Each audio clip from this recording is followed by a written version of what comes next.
Hey Chris and James, I have an idea. What if you asked the viewers to leave their question in the stream's comments if it was missed, and you pull them for a midweek recorded Q&A from those?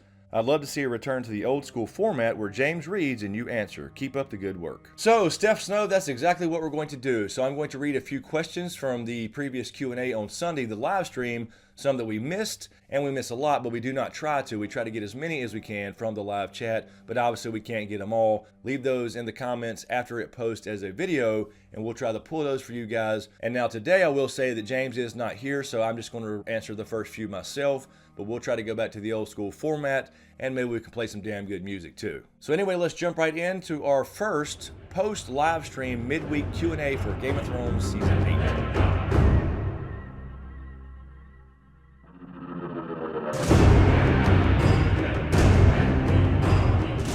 And our first question comes from My Jolly Sailor Bold.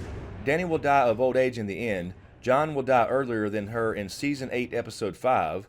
Well, that's awful specific. Also, I don't think Varys is loyal to Dany. He is like Littlefinger, a backstabber who likes to cause chaos. So obviously this pertains to a question we had in the live stream Q&A about Varys perhaps betraying Dany in Season 8. And I said in that live stream, and still kind of stand by that I don't believe that's going to happen. I just don't believe that after 7 seasons of Illyrio and Varys working together to get Dany on the Iron Throne, that he would all of a sudden betray her once that she actually got to Westeros. I don't think that makes much sense thematically. Now, of course, you got a different angle in the books as far as Blackfires versus Targaryens, etc. if Varys happens to be a Blackfire, but that's probably not going to be a thing in the show as far as even bringing up the Blackfire name.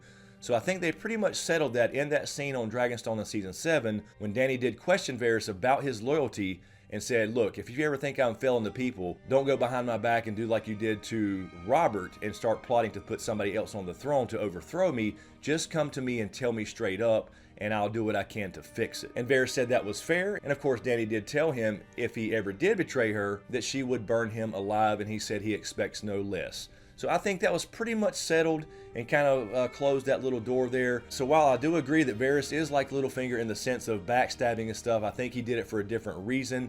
Littlefinger did all the backstabbing and manipulating because he wanted to sit the Iron Throne, where Varys did all the backstabbing and manipulating because he wanted Dany to sit on the Iron Throne, which he thought would be better for the realm. So I do think overall Varys is a good character, just like many others in our story, that does a lot of bad things. And next we have John Macaulay, who says, surely the end of the TV show is going to ruin the books. I know there is more material in the books, but the TV show is going to surely show the ending that concludes with the books. Is this why there's a big gap until the last season for maybe a book to be released to catch up? John, I agree 100%. I think the show is essentially going to ruin or spoil the books. I think it's going to be basically the same ending. Otherwise, you have a completely different story, and it's not going to be a Song of Ice and Fire translated over to television called Game of Thrones. It would be a completely different story if it didn't have the same ending. So yes, there will be a lot of variations.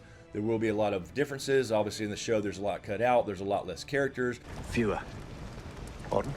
But it still holds the same themes. It's going to have the same big moments that have to do with the main storylines and the underlying themes and plots. So I do think essentially it will come to the same ending. It could be done a little differently, obviously, with a visual medium versus a book. I know a lot of people like to think there may be a different ending because George R. R. Martin doesn't want his ending spoiled, but George R. R. Martin got a truckload of money to sell his story to HBO, so he essentially signed away the rights to his story, and they can change it as they see fit, of course.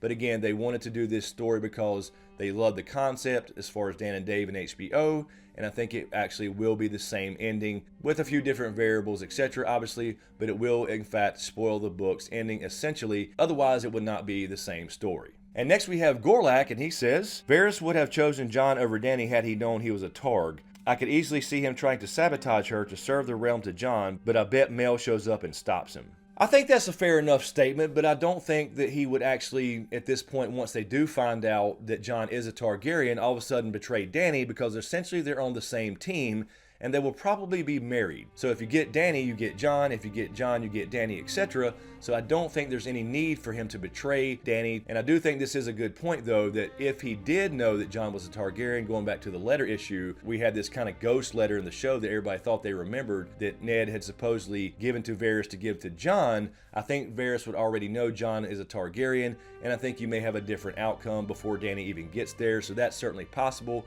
but I believe that shows that Varys does not know who Jon actually is. But again, I don't see there being a need for Varys to betray Dany to get Jon on the throne when they both come in the same package. And next we have Debbie Jolly, and she says, Q&A, can Bran not see how to make Valyrian Steel and have Gendry make it? I think it's certainly possible that Bran can go back and see that. I think he absolutely can, but the problem is I think it takes fire and blood, as in human sacrifice, and I think that's the reason it wouldn't be made. So even if he went back in the past to see how Valyrian Steel was made, Gendry could learn to make Valyrian Steel.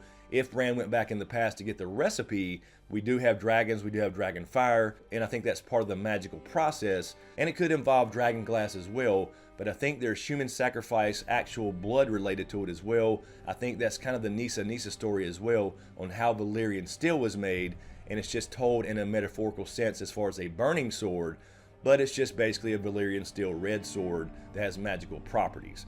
So, although I think it's possible, I don't think it's going to happen because it would take human sacrifice, and I certainly don't think Jon or Dany would ever agree to kill people just to make a bunch of Valyrian Steel when they already have a bunch of dragon glass they're going to use as weapons. And last but not least for this week, we have 460 Moss, who says, maybe killing the Night King won't take anything special. There's nothing to say it's just not as simple as a stab or a slash. Also, Nightbot is a fascist dictator who would have us all bend the knee over silly rules like don't use too much capital letters. So yes, I agree. Nightbot can be an asshole, but it is necessary because before Nightbot, that's all you ever saw were big emojis over and over and over trying to get attention or whatever, and it just made it a big colorful rainbow blur of the live chat in live stream. So you have to kind of have those rules there just to kind of keep the chat tame so we can actually read words as opposed to a bunch of damn emojis. So while I agree he's an asshole, he is a necessary asshole. But as far as your point of the Night King, I think it's certainly possible. I just think that because he has dragonglass in his chest, that dragonglass or Valyrian Steel or something Valyrian or fire in origin will not hurt him because he is created with that substance in the first place.